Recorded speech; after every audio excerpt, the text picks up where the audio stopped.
हमारे विभिन्न ज्ञानवर्धक कार्यक्रम देखने के लिए आप हमें अभी सब्सक्राइब करें, बेल आइकन को प्रेस करें ताकि आप देख सकें हमारा कार्यक्रम सबसे पहले। और अधिक जानकारी के लिए फेसबुक पेज को लाइक करना न भूलें। जय माँ इंद्राक्षी धाम में दर्शकों, आप सभी का हम हार्दिक स्वागत करते हैं। आज के दिन जिन जातकों का जन्म दिवस है, मैरिज एनिवर्सरी है, उन सभी को हमारी तरफ से बहुत बहुत शुभकामनाएं। आज हम बात करने वाले हैं कि यदि हमारी जन्म पत्रिका में कुछ कमज़ोर ग्रह हों तो वो कमज़ोर ग्रह ऐसे होते हैं कि जीवन के आखिरी क्षण तक वो हमें बाधा देते रहते हैं। नाना भांति के कष्ट उन कमज़ोर ग्रहों के होने की वजह से हमें जीवन में प्राप्त होता है। विद्यार्थी के लिए यदि उसके पंचम भाव के स्वामी या कारक ग्रह जो भी वीक हैं तो उसकी विद्या में हानि होगी। धनार्थी के लिए धन की हानि होगी। दसम भाव की बात करें, भाग्य भाव की बात करें, तो ऐसी बहुत सारी बातें हैं। इसीलिए जब तक इन ग्रहों को बलवान ना बना लिया जाए, उनका उपचार ना कर लिया जाए, तब तक हमें जीवन में नाना भांति की पीड़ाएं प्राप्त होती हैं। ऐसी ही कुछ चर्चा हम इस अंक में आपसे करेंगे। और साथ में कल नागपंचमी है, नागपंचमी के लिए भी कुछ आपको हम बताएंगे। आइए आज का पंचांग देख लेते हैं। 12 अगस्त सन 2021 दिन बृहस्पतिवार, श्रावण माह, शुक्ल पक्ष, संवत 2078, तिथि चतुर्थी है, नक्षत्र उत्तरा फाल्गुनी, लेकिन सुबह 8:54 तक है। उसके बाद हस्त नक्षत्र प्रारंभ हो जाएगा। राहु काल 1:30 से 3, दिशाशूल दक्षिण दिशा। हर व्यक्ति की जीवन में ग्रहों से संबंध होता है, यानी कि संसार को, समस्त चराचर को ग्रह प्रभावित करते हैं। आपकी कुंडली बनी हो या ना बनी हो, आप ज्योतिष को मानते हो या ना मानते हो, लेकिन ये ग्रह जो होते हैं इनका पूरा प्रभाव हमारे जीवन के ऊपर आता ही आता है। शुक्र, शनि, राहु, केतु, जो भी हमारे 9 ग्रह हैं, राहु केतु छाया हैं, बाकी से 7 ग्रह हैं, ये हमें पीड़ा नहीं देते हैं। ये उपमाएं हैं। अगर हमारा ग्रह ऐसा हो तो हमें ऐसी पीड़ा प्राप्त होती है। भाई, राहु की किसी से कोई दुश्मनी नहीं है। शनि न्याय के देव है, वो किसी से क्यों दुश्मनी करेंगे। सूर्य प्रकाश के द्योतक हैं, आत्मा प्राण के कारक हैं, वो किसी से क्यों द्वेष भाव रखेंगे। लेकिन सिर्फ कुंडली में एस्ट्रोलॉजी विद्या जो ये है, ज्योतिष विद्या, इस विद्या से ये पहचाना जाता है कि आपके यदि ये ग्रह कमज़ोर हैं तो जीवन में इस प्रकार की बाधाएं आपको आएंगी। समझ गए कहने का भाव। अब जो भी ग्रह हमारी जन्म पत्रिका में कमज़ोर है और वो जन्म का है, आपकी कुंडली है नहीं है उससे मतलब नहीं है, लेकिन ग्रहों का प्रभाव आपको आएगा ही आएगा। हर धर्म में, हर संप्रदाय में कुछ न कुछ अपना तरीका होता है इन ग्रहों को देखने का, इन ग्रहों के उपचार का। लेकिन जितना सरल तरीका और जितना अच्छा तरीका वैदिक ज्योतिष में है, सनातन धर्म के शास्त्रों में है, उतना शायद मुझे नहीं लगता कि कहीं हो। और ये जो ज्योतिष विद्या है ये भी भारत की ही देन है, भारत के ऋषि मुनियों की देन है। ये विद्या विस्तारित होते होते विदेशों तक पहुंची, यूरोप पहुंची, फिर फैलती गई। और उसके बाद जो पाश्चात्य जो इस विद्या को मानने लगे, पाश्चात्य लोग, उन्होंने अपने अपने तरीके से इस विद्या की खोज की। लेकिन खोज ये सनातन धर्म और भारत की ही है, समझे आप। अब अगर पंचम भाव बुद्धि विवेक का है, विद्या का भी है, पंचम भाव में उसके बहुत ही कमज़ोर ग्रह हैं, या पंचम भाव का स्वामी बहुत ही कमज़ोर हो गया है जन्म का, तो देखो जीवन भर उसकी टीस, उसकी पीड़ा उस बालक को झेलनी पड़ेगी। चाहे उसकी विद्या में हो, उसके स्कूल कॉलेज तक हो, या उसके किसी विशेष एग्ज़ाम में हो। हाँ, जब वो अच्छी लय में, अच्छी ताल में, अच्छी गति में, अच्छी डिग्री में आएगा, या अच्छे ग्रह के साथ उसका गोचर स्थिति में संबंध बनेगा, तो हो सकता है उस वक्त वो उसको फ़ायदा दे जाए। लेकिन जो वीकनेस है वो वीकनेस रहेगी रहेगी। अब ऐसे समझा देता हूँ, एक बच्चा पैदा होता है, अगर उसका कोई अंग अवयव जन्म से ही कमज़ोर हो, धीरे धीरे रिकवर हो जाए वो बात अलग है, लेकिन वो कमज़ोरी जाती नहीं है। कोई लोहे की चीज़, लोहा कितना मजबूत होता है, लोखंड मजबूत होता है ना, वो कहीं से टूट जाए, लोहे की रॉड कहीं से टूट जाए, अब वो बात अलग है कि उसको हम जोड़ दें, वेल्डिंग कर दें, कुछ भी कर दें, टाँका लगा दें, लेकिन वहाँ से वो कमज़ोरी पकड़ जाएगी चीज़, भले मजबूत हो जाएगी लेकिन फिर भी वो स्थान उसका कमज़ोर पड़ जाएगा। हमारे शरीर की कोई हड्डी टूट जाए, कहीं से भी टूट जाए, जुड़ जाएगी, ठीक हो जाएंगे, लेकिन फिर भी वो कमज़ोरी हमें रहेगी। ऐसे ही जो जन्म के ग्रह होते हैं उनकी जो कमज़ोरी है वो जीवन पर्यंत हमें सताती है। अब सॉल्यूशन क्या है? हड्डी टूटी, वक्त पे हमने उसका उपचार कर लिया, दवाइयों से कुछ भी हमने प्लास्टर व्लास्टर लगा करके जो भी करना है हमने कर लिया, हमने जो भी अंग्रेज़ी ट्रीटमेंट ले लिया है, जो भी जैसे लिया, हम बच गए, आगे आगे खान पान का ध्यान रखा, मजबूत हो गए। जन्म से ही जब बच्चे की पत्रिका बनती है उसमें देखें कि ये इसके ग्रह कमज़ोर हैं और इन ग्रहों की वजह से इसको इसके वैवाहिक क्षेत्र में या इसके जॉब या व्यापार के क्षेत्र में या स्वास्थ्य के रूप में इसको दिक्कत आएगी। उसी समय से उनका विशेष उपचार, विशेष किसी अच्छे ज्योतिष के माध्यम से यदि हो जाए तो फिर वो वीकनेस भर जाती है। और आप कहेंगे ऐसा कैसे? संसार में हर चीज़ की दो बातें हैं, सुबह है तो शाम भी है ना, रात है तो सुबह भी है, उजाला है अंधेरा भी है। ऐसे ही सवाल है तो उसका जवाब भी है, समस्या है तो उसका समाधान भी है। तो ऐसे ही जो भी समस्या जन्म पत्रिका के अंदर झांक रही होती है, महसूस हो रही होती है, उसका यदि उपचार समय पर हो जाए तो व्यक्ति के जीवन में आनंद आता है।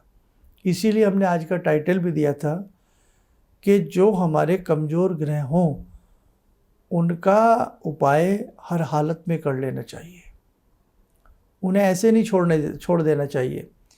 आप भले ज्योतिष को नहीं मानते हैं, आपके घर वाले नहीं मानते हैं, लेकिन कभी एक बार ये आपके भारत की बहुत शानदार विद्या है, आप थोड़ा सा इससे लाभ उठा करके देखें। लेकिन जिससे आप मिल रहे हैं उनको अनुभव कितना है ये बात अलग है। MBBS MD बहुत डॉक्टर हैं, ऐसा नहीं है, लेकिन अनुभव किसके पास कितना है आप देखते ही हैं। जब किसी से डॉक्टर साहब से मिलते हैं, 4 लोगों से पूछते हैं भाई मुझे ऐसा इलाज कराना है, कोई अच्छे डॉक्टर बताओ, आती है ना बात, अच्छे डॉक्टर बताओ, अच्छे वकील बताओ, अच्छा स्कूल बताओ, अच्छे टीचर बताओ, अच्छी दुकान बताओ। हर चीज़ में हम अच्छा ढूंढते हैं। तो हमें एस्ट्रोलॉजी में भी ऐसा नहीं करना चाहिए, वहाँ पर भी हमें अनुभवी व्यक्ति को अपनी कुंडली या अपने बच्चे की कुंडली दिखा लेनी चाहिए। और ख़ास तौर से जो जन्मजात ग्रह हैं उनका एक बार जरूर उपाय कर लेना चाहिए। गोचर में क्या ग्रह चल रहे हैं वो सबके डिपेंड करते हैं कि गोचर में ग्रह तो सबके लिए एक से हैं, लेकिन पोजीशन उन ग्रहों की सबकी कुंडली में अलग अलग बदल जाती है। महादशा किसको क्या चल रही है, अंतरदशा किसको क्या चल रही है, योगिनी की चाल किसके लिए क्या है, ये सब अलग अलग कुंडलियों पर डिपेंड करता है। लेकिन जन्म के ग्रह क्या थे कुंडली में सामने स्पष्ट हो जाता है, उसके लिए हमें क्या विशेष उपाय करना चाहिए, ये बहुत ज़रूरी है।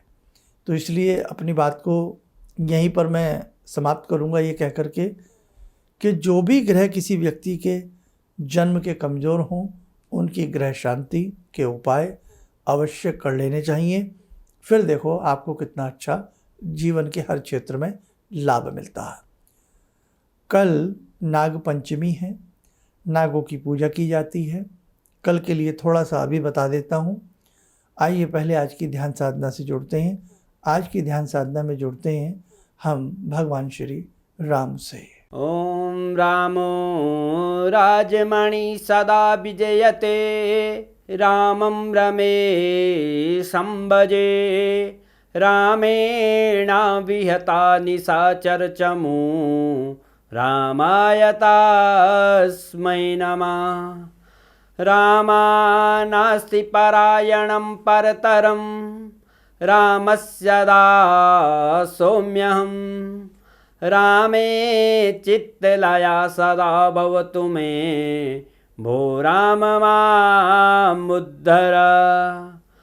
राम रामेति रामेति रमे रामे मनोरमे। सहस्रनाम तत्तुल्यं राम नाम वरानने। आदो राम तपोवनं दिगमनं हत्वा मृगं काञ्चनं। वैदेहीहरणं जटायुमरणं सुग्रीवसंवासनं। बाले निग्रहणं समुद्रतरणं लङ्कापुरे दाहनं। पश्चात् रावणकुम्भकर्णहननम् एतद्धि रामायणम्।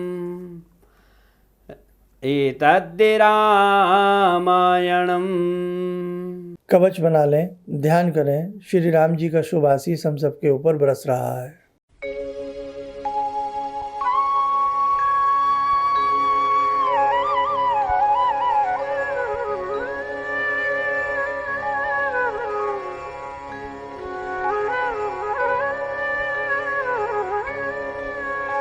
ओम बोलते हुए नेत्र खोलें, सामान्य हो जाएं। देखो मेरे साधकों, कल नाग पंचमी है। जिन जातकों की जन्म पत्रिका में कालसर्प दोष हो या किसी भी तरह का 12 प्रकार के कालसर्प दोष हो, कोई भी प्रकार से हो, या जिन्हें नागों के बहुत स्वप्न आते हों, या जिनकी जन्म पत्रिका में सर्प श्राप योग हो, विष योग हो, कैसे भी क्यों न योग हो, कल के दिन नाग पंचमी पे पूजा करिए। कल के दिन हमें क्या करना चाहिए? देखो वैसे तो अब नाग जल्दी से कोई किसी की ऐसे नाग की, ओरिजिनल नाग की तो पूजा नहीं करता है। कल के दिन नाग नागिन का सिंपल सा जोड़ा, चाहे आप कपड़े के ऊपर किसी रंग से बना दें और उसमें थोड़े फूल, सुपारी, चावल आदि रख करके, मिष्ठान रख करके आप जल प्रवाह कर दें कि जो भी दोष हो वो मिट जाए और मैं ये नाग दोष से मुक्त हो जाऊं। ऐसा भी कर सकते हैं। कल के दिन नव नाग स्तोत्र का पाठ करना शिव मंदिर में बहुत अच्छा होता है। अब नाग वैसे तो जल्दी से हम नाग को नहीं देख पाते हैं, तो शिव मंदिर में चले जाएं और शिव मंदिर में जो शिव पिंडी के ऊपर नाग होते हैं उनको दूध का अभिषेक करें, शुद्ध जल का, उनके ऊपर शुद्ध जल चढ़ाएं, मोली बांधें, तिलक करें, पुष्प चढ़ाएं और भगवान शिव का भी, शिवलिंग पर भी आप पदार्थ अर्पण करें, जो भी आप करते आ रहे हैं। और जो नाग महाराज हैं उनसे उनकी प्रार्थना करें कि हे नाग महाराज, हे नाग देवता, आपकी कृपा मेरे संपूर्ण परिवार पे बनी रहे। होनी अनहोनी में या किसी भी जन्म में मुझसे कोई आपके प्रति भूल चूक हुई हो तो मुझे क्षमा करना। मेरी जन्म पत्रिका में कोई भी किसी भी प्रकार का आपसे संबंधित दोष हो, उसे आपकी कृपा से वो दूर हो। आप मुझे आशीर्वाद दें। आपकी कृपा मेरे परिवार के ऊपर सदैव बनी रहे, ऐसी नाग देवता से प्रार्थना करें। भगवान विष्णु भी है ना, नाग की शैया पर, शेष नाग की शैया के ऊपर विराजमान है, आपने देखा ही होगा।